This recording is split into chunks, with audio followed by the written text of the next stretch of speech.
Hai guys, selamat datang di my channel yang membahas tentang histori atau sejarah yang bermaksud untuk memberikan informasi. Semoga channelnya tidak sepi karena ceritanya sedikit mengedukasi.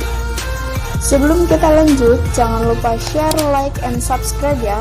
Dan jangan lupa pula nyalakan tombol loncengnya biar tidak ketinggalan info menarik lainnya. Selamat menyaksikan.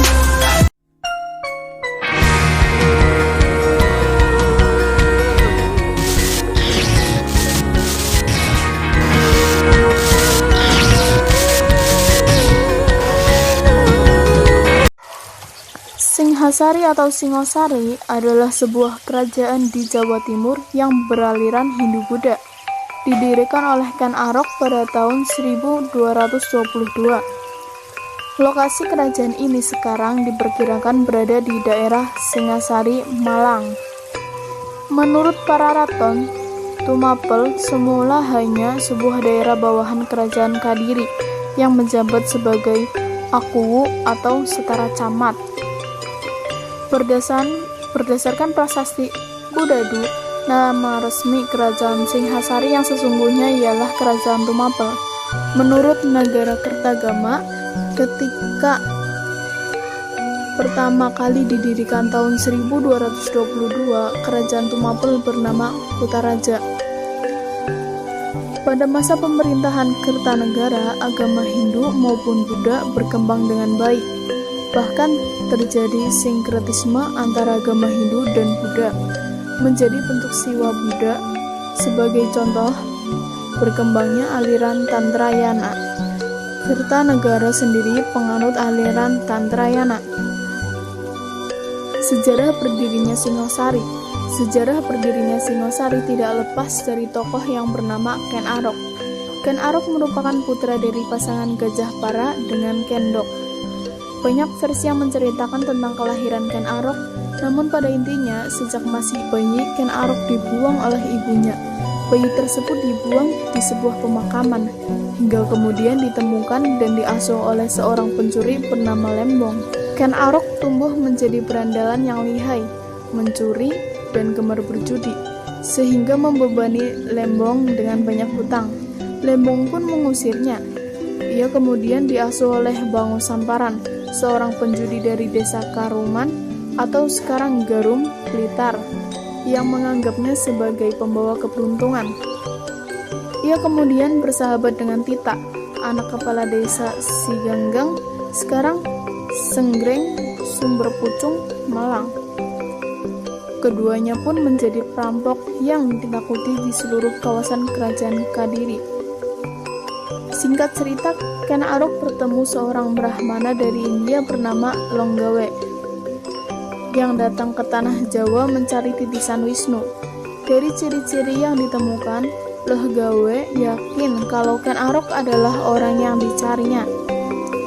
Berdasarkan serat para raton juga, Ken Arok disebut pula Ken Agrok. Digambarkan juga sebagai keturunan Dewa Brahma. Atas bantuan Lord, Ken Arok dapat diterima bekerja sebagai pegawai tunggul. Ken Arok kemudian tertarik pada Ken Dedes, istri tunggul Ametung yang cantik. Apabila Longgawe juga meramalkan kalau Ken Dedes akan menurunkan raja-raja tanah Jawa, hal itu semakin membuat Ken Arok berhasrat untuk merebut Ken Dedes, meskipun tidak direstui Longgawe.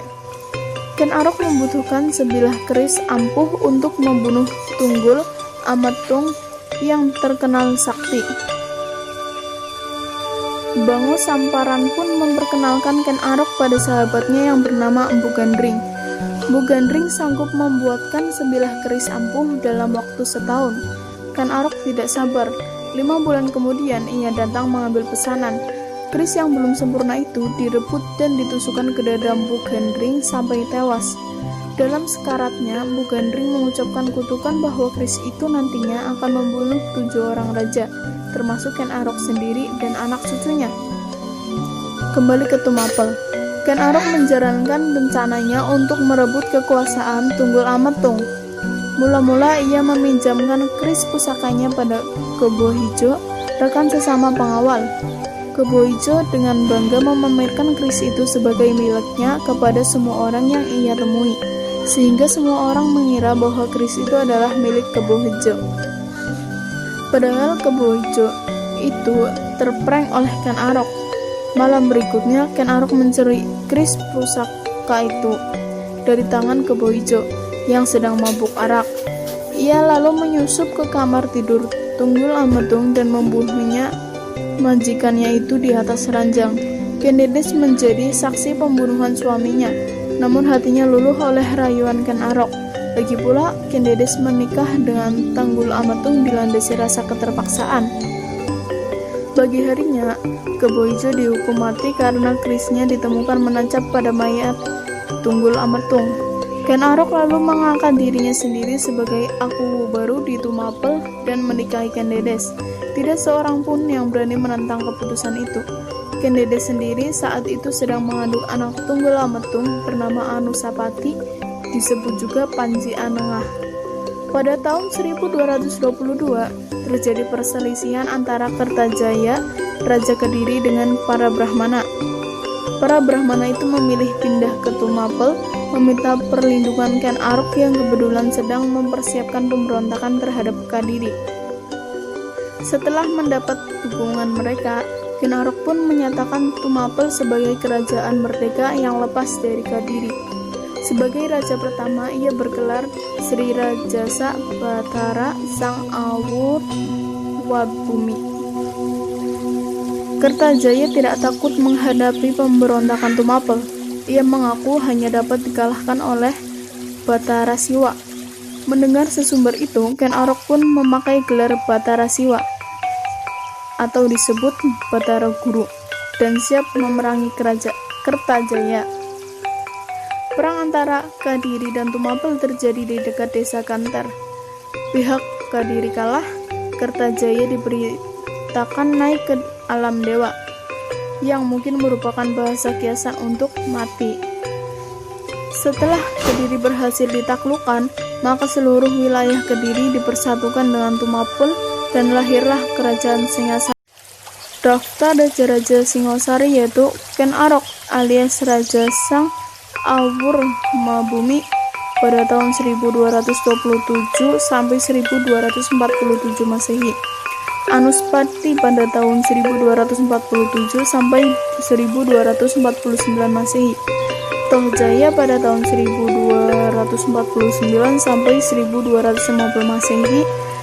Ranggawone alias Wisnuwardana pada tahun 1250 sampai 1272 Masehi. Kertanagara pada tahun 1272 sampai 1242 Masehi. Kejayaan Singosari pada tahun 1268 Masehi, Kertanagara naik tahta menggantikan Ranggawone. Ia bergelar Sri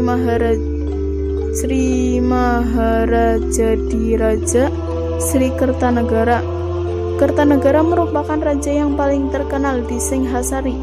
Ia bercita-cita Singhasari menjadi kerajaan yang besar.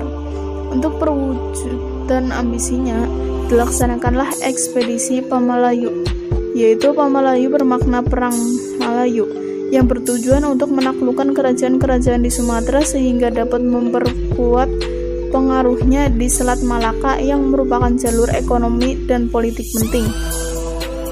Ekspedisi ini juga bertujuan untuk menghadang pengaruh kekuasaan Mongol yang telah menguasai hampir seluruh daratan Asia.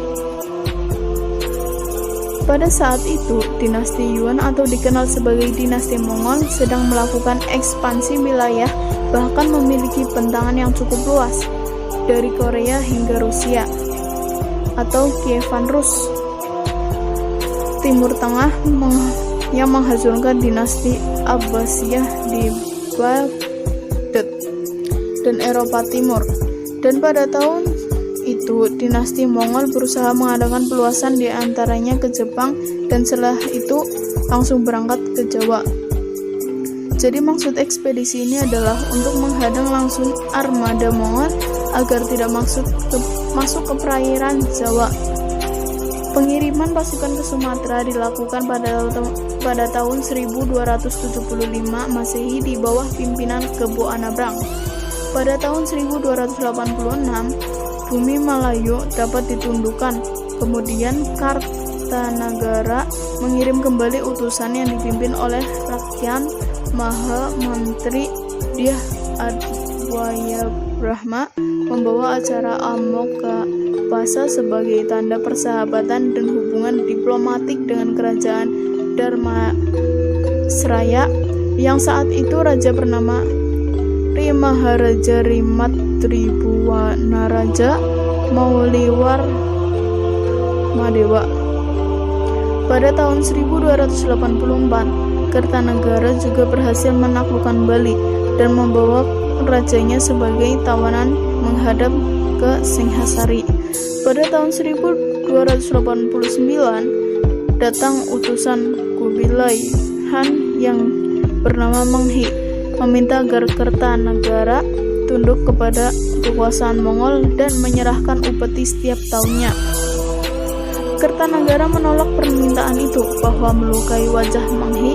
Dalam suatu riwayat diceritakan bahwa Kertanagara bahkan sampai memotong salah satu telinga Menghi. Runtuhnya kerajaan Singosari. Runtuhnya kerajaan Singosari masih sama terjadi di zaman pemerintahan Prabu Kertanagara. Dikisahkan dalam Pararaton Kidung Harsawijaya dan Kidung Panji Wijayakrama. Jayakatwang dipengaruhi dan disupport oleh Arya Wiraraja supaya memberontak. Jayakatwang merupakan keturunan Kertajaya, raja terakhir Kediri yang dikalahkan Ken Arok, leluhur Kertanagara tahun 1222. Sedangkan Arya Wiraraja adalah mantan pejabat Singhasari yang sakit hati karena telah dimutasi ke Sumenep. Buset, ya. Pasukan Jayakatwang dipimpin Jaran Goyang bergerak menyerang Singhasari dari utara. Kertanagara mengirim kedua menantunya, yaitu Raden Wijaya Putra Lembutal dan Ardaraja Putra Jayakatwang untuk melawan. Tetapi Ardaraja kemudian bergabung ke dalam pasukan ayahnya. Mungkin biar nggak disebut anak durhaka kayak maling kundang kali ya. Pasukan Jaran Goyang hanyalah pancingan supaya pertahanan ibu kota kosong. Pasukan kedua Jayakatwang menyerang dari selatan dipimpin Patih Kebo Mundarang. Kertanagara akhirnya tewas dibunuh tentara pemberontak Desa Mampu Raganata. Patih Kebo Anangah, Panji Anggragani, dan Wirakerti. Dan sejak saat itu Singosari teraninstall.